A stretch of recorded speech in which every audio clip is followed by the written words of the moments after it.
이번에는 그 폭행 논란인데요. 부평으로 가보겠습니다. 팀장님. 네. 이게 이제 사건 개요를 좀 그렇습니다. 말씀해 주시죠. 이게 이제 부평역이 문화의 거리, 그래가지고 젊은이들의 또 그 거리, 뭐 네. 술이 취하고 새벽까지 마음껏 젊음을 누릴 수 있는 그런 또 거리라고 또 인식이 되는데요. 사실 지난번에 SNS상의 사회관계막 그 서비스에 이제 어떤 게 있었냐면 커플을 집단으로 폭행한 사건 때문에 굉장히 말썽이 많았던 그 지역이거든요. 그 지역이군요. 그렇습니다. 근데 이상하게 그 이번에 여고생도 낀 그 네, 폭행 동일한 사건 지역에서 아하. 2명과 6명이 패싸움을 벌였는데 이게 이제 아주 그 지나가는 행인이 이걸 SNS상에 동영상 촬영을 해서 올리면서 그 당시 경찰이 신고를 받고 출동을 했습니다. 하지만 별다른 피해가 없다. 그리고 폭행죄는 처벌을 얹지 않으면 공소권 없음으로 되기 때문에 지구대에서는 이걸 좀 사안을 경미하게 본 것 같습니다. 그래서 인적 사항을 확인하고 현장에서 훈방을 해버렸습니다.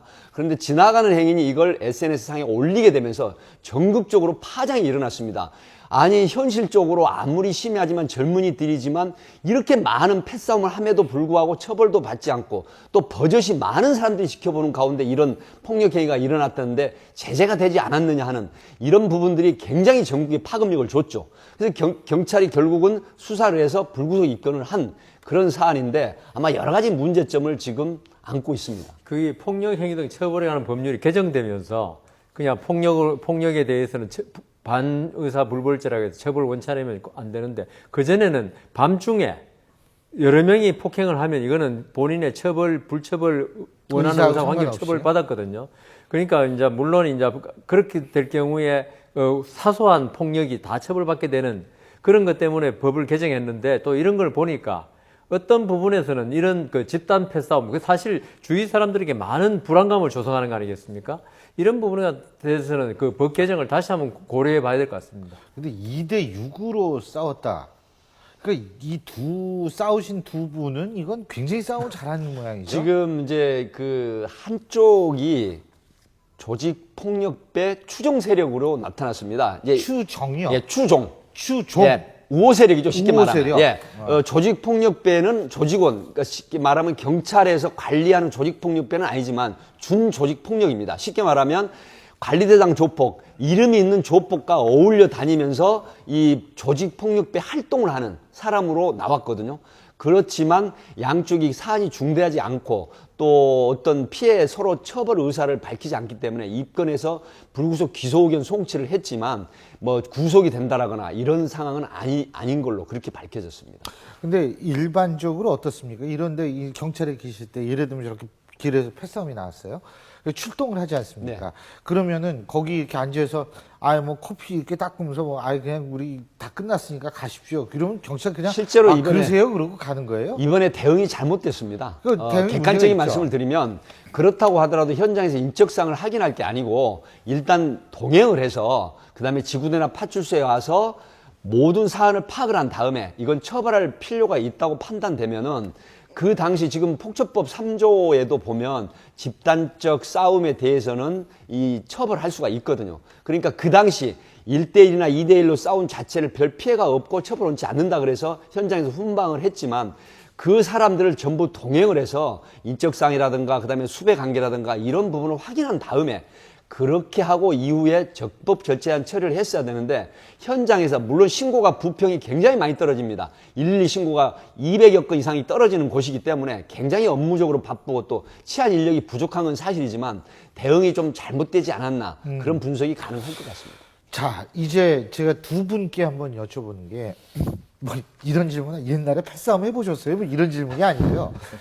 이 싸움이 일어났을 당시에 그 관중은 아니지만 약간 주위에 계신 분들이 말리진 않고 이거 전부 찍고 환호하고 그랬다는 거 아니에요.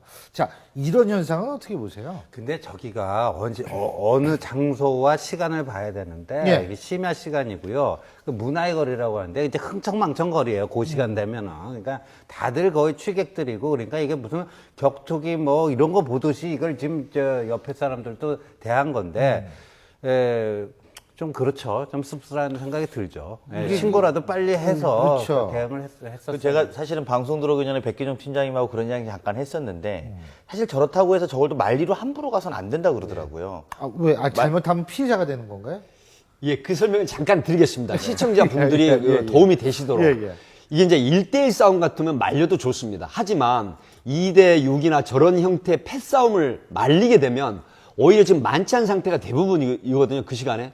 그러면 말리는 사람을 지목해서 저 사람한테 나도 맞았다라고 하게 되면 피의자로 입건할 소지가 굉장히 높습니다. 경찰한테. 그런데 무혐의를 받거나 이런 과정이 또 우리 여 변호사님 계시지만 굉장히 어렵습니다. 입건돼서 가게 되면은 나중에 변호인을 선임하거나 또 다른 목격자를 찾아서 그 다음에 증언대에 내세워서 나는 폭행하지 않고 말렸다라는 것을 규명을 해야 되는 이런 사실 현실적인 어려움이 있기 때문에 편싸움이나 패싸움은 반드시 피하시고 신고를 빨리 해주시는 게 가장 좋은 방법입니다. 그러니까 실제로는 방법은 이제 그러니까 씁쓸한데 과거에 보면 저런 것들이 사실 특히 청년들이 많은 공간이라고 하는데 같이 힘을 합쳐가지고 저런 싸움을 안 만들었으면 좋겠다고 생각하는 게 이제 보통 보편적인 그렇죠. 국민들의 이제 예, 시각들인데 근데 그럼에도 불구하고 이런 문제가 존재한다고 하니까 오히려 좀 새롭게 생각해봐야 되는 거는 경찰 인력도 좀 보강을 해줘야 되겠지만 국가가 예. 또 이제 저런 공간들은 오히려 좀 상시적으로 좀 경찰들이 좀 있어서 문화의 거리, 뭐 저 대학생들이 많은 공간에 좀 이렇게 상시적으로 좀 있어서 좀 막는 미리 예방하는 것도 방법이지 않을까 근데 저렇게 잘못 말리다 보면 또 얻어 터질 수가 있어요. 그렇게 되면 또 공격하게 그때 됩니다. 김현 의원 그 대리기사 그때도 그 비슷한 일이 있지 않았습니까? 말리다가 오히려 당할 수가 있고 그러니까 아무래도 좀 신고를 해야 된다. 네. 지금 이제 여기 계신 분들의 말씀은 그건데, 그렇다고 해서 그게 이제 신고를 하는 것까지는 좋은데, 그래서, 아니, 그리고 말리진 않은 건 좋은데, 환호까지 한다는 건 그건 좀, 그렇죠. 그렇지 않습니까? 이게 무슨 격투기 시합도 아니고, 막 사람들이 그 앞에서 진짜 피 흘리고 막 이렇게 되는데, 이게 지금 우리 사회에 있어서의 어떤 문제이자 이게 이 현실을 보여주는 거 아닌가 이런 생각이 드는데. 그러니까 우리나라 사람들이 이런데 아까 말씀드린 예. 하신 대로 좀 이게 약하더라고요. 어떤 예. 불의를 보고 그걸 갖다가 그 나하고 관계 없으면은 지나간다 그냥 그 방치한다는 의식이 강한데요. 서구만 해도 전혀 그렇지 않지 않습니까? 서구에서는 어떤 불의를 보면 자기가 나중에 뭐 서양에서는 잘못될 일도 별로 좀 경우의 수 적지만 꼭 개입해가지고 해결해놓고 가지 않습니까? 예. 그래서 이게 우리나라도 진짜 선진국이 된다 그러면은 어떤 불의에 대해서는 과감하게 나중에 자기가 설사 좀 불이익을 받더라도 개입하는 게 맞지 않는가 그런 생각이 듭니다. 그런 의미에서 용인 캣맘 사건도 빨리 뭐 아시는 분은 좀 제보를 해야 되지 않을까 이런 생각 좀 들게 됩니다. 자, 오늘 내부 말씀 여기까지 듣겠습니다. 고맙습니다.